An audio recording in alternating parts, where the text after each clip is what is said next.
Welcome back, everybody. This is Tyler Weeb from Physique, and in today's video, we're going to look at other factors to consider when you're not making any progress. All right, welcome back, everybody. I hope you're all having a fantastic week. Before we go ahead and get started, just make sure to go ahead and hit that subscribe button so you're not missing out on any future content, as well as just heading on over to my Instagram if you have any topics or any questions that you would like to be answered or talked about in future videos. But today's topic, I was a little inspired the other day as I was working out and just in between sets, looking around the gym and just observing people.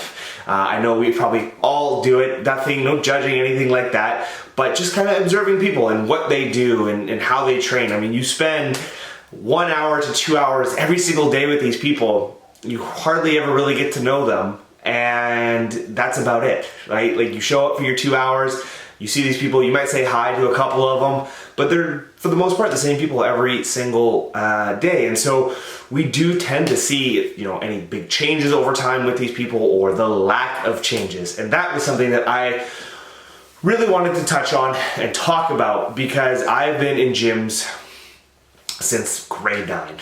I have been lifting for a very long time. I have been in the gym pretty much every single day for my whole life, and there's kind of one factor that always seems to be present, and it's for the majority of people. And again, this is not to judge people, but I think that this is something that definitely does need to be talked about, because I think this is something that a lot of people actually really do end up getting frustrated with it, and that was lack of results. We see these people, and to me, I see, year after year, they just look the exact same. Nothing has really changed. They're putting in all this hard work and they're not making any progress. And so they constantly they're switching things up. Oh, well, like, this isn't working, that isn't working, this program, that program, this diet, that diet, and they're constantly changing. And what happens is that then leads to no success, no change, and then they look the same year after year after year. So I thought of a few themes that we need to look at before we tend to make any big changes to our program, to our nutrition, anything like that. And so I came up with just a few things that, if you know someone, or if you're someone maybe who has been struggling a lot with, making changes on a year-to-year basis, and you do notice that you are maybe changing things quite often, every month, every 2 months, every 3 months. We're talking big changes here, right? Then I think this is a good video for you to watch, as well as I think just serves a good reminder to all of us, as I think we can tend to overlook some of these things throughout our training life. We spend a lot of time training, we spend a lot of time in the gym, and sometimes it can become a little monotonous and we can kind of get into a groove and maybe we miss a few things that could be helping us with our progress. So I think these tips can apply to someone who is dieting and to someone who is in a caloric surplus. Obviously, there are going to be a few nuanced differences, but for the most part, they are going to go across the board. So, without really touching on, are you actually in a caloric deficit, something like that for your fat loss, making sure you're doing your cardio. Those are the obvious things that we've covered, right? We know those things are needed to get you there, and at the end of the day, those are going to be the most important things, but there are still other factors to consider. The biggest thing that I notice in the gym, day in and day out, is the intensity that people lift at, or the intensity that they bring to the gym. I find it severely lacking for the majority of people. They are not just pushing themselves as hard as they could probably be pushed. And I get that. I understand that it is uncomfortable to, try and push yourself through a heavy set of legs or a heavy set of shoulders or, anything like that. It's hard to finish that and push yourself to the absolute limit. And a lot of people maybe just don't know what that limit is. They're not used to pushing themselves in their regular life. And so that just doesn't mean that it's going to magically transfer over into the gym setting as well. And so I think that's something that we really need to look at. Are you there to socialize, do a few sets, get a little bit of a sweat and then go? Or are you actually there to make physical changes and actually try and change your body for the good down the road? I think that's something that a lot of people tend to miss out on. It's something that I really notice a lot. A lot of talking in between sets, a a little walking around, maybe not pushing themselves as hard as they could, and that's fine. It's okay to socialize a little bit at the gym. Like I said, you see these people every single day. You're not getting away from them.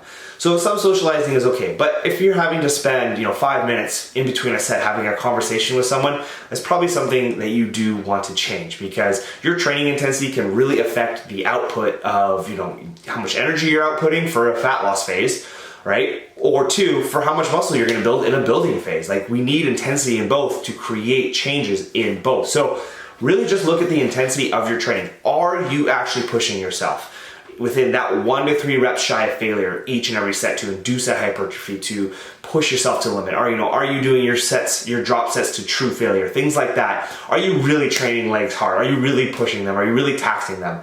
I think we underestimate how much the body can take and how much we can push it in the gym setting. So really ask yourself next time you're training, am I pushing hard? Look at your notes, look at the weights. Like, you know what? Could I add 5 pounds here? Could I add 10 pounds there?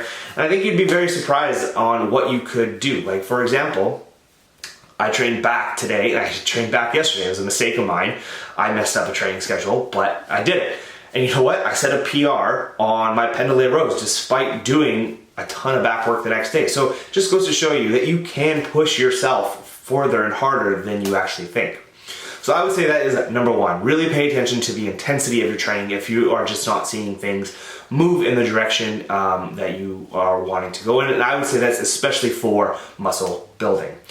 Secondly, let's look at other external factors that are not in the gym, mainly recovery. I think we cannot underestimate and understate how important recovery is to fat loss and building muscle. So we're talking about things like sleep, external stress, water intake, micronutrient intake, so we'll include nutrition in that as well.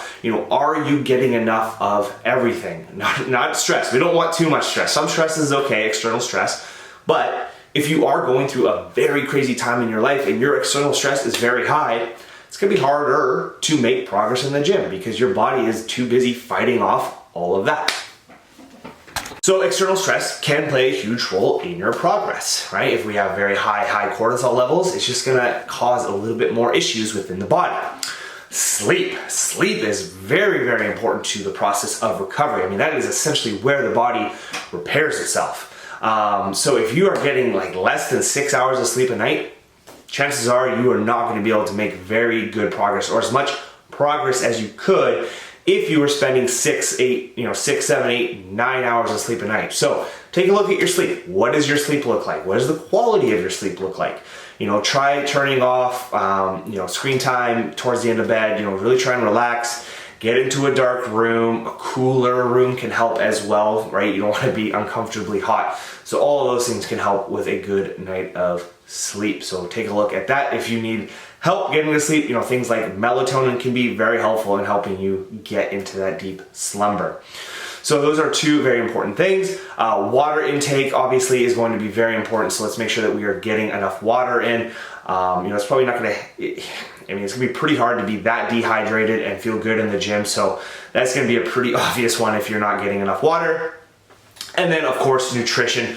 We really want to make sure that we have good variety in our diet. We're 80% of the time we're eating whole, nutrient-dense foods. We're getting our micronutrients, we're getting our vitamins, we're getting our minerals. And then that 20%, of course, is that little bit of fun. But making sure we're just getting enough protein, enough carbohydrates, enough fats to fuel our activities. If you're a very active person, you're gonna need more food to fuel all of that and feel good. And one last thing I think that we can definitely look at is, what do your weekends look like? Yes, I think this is something that we all have to consider and take into consideration when we are looking at our overall training plan and how we are progressing. Ignore the cat. Anyways, side note there with the cat. He's gonna be watching here for a little bit as we wrap up the video. But if we are good, Monday, Tuesday, Wednesday, Thursday, Friday, but then Saturdays, Sundays, it's blowouts, it's beers, it's all kinds of things every single weekend, chances are your training is going to suffer a little bit. Now, having that every once in a while, gonna be okay, but if you're finding that it's starting to maybe take over a little bit, then you probably wanna maybe look at cutting back a little on some of that stuff, as that can greatly affect strength gains. Obviously, higher calories if you're trying to lose body fat, that's definitely gonna be a no-go. So guys, do not continue to, just change things day after day after day. Make sure that your intensity of training is there, like you're training hard, you're training with purpose, you are progressive, overloading everything, so you are getting stronger over time. Like, some change is okay. I'm not saying that you should never ever change anything. We just want to make sure that we're not constantly program hopping or jumping from nutrition thing to nutrition thing. Make sure other external factors are all set. Sleep, external stress, water intake, nutrition, make sure you're all good across the board there. And then obviously, as well as just, making sure that you're good as a whole person. So that is going to be everything for today, guys. Thank you for watching. Hopefully that helps some of you bust through some plateaus that you might be experiencing. So remember, at the end of the day though, if you are going for fat loss, you always do have to make sure that you are in a caloric deficit. Always check that first and then take a look at the other things. If you're doing everything right, your calories are there, take a look at the other options. Maybe they are suffering, and that might be able to help you out a little bit. Okay, now that is everything. So thank you for watching, guys. Really hope you enjoy the content, and we will talk again soon.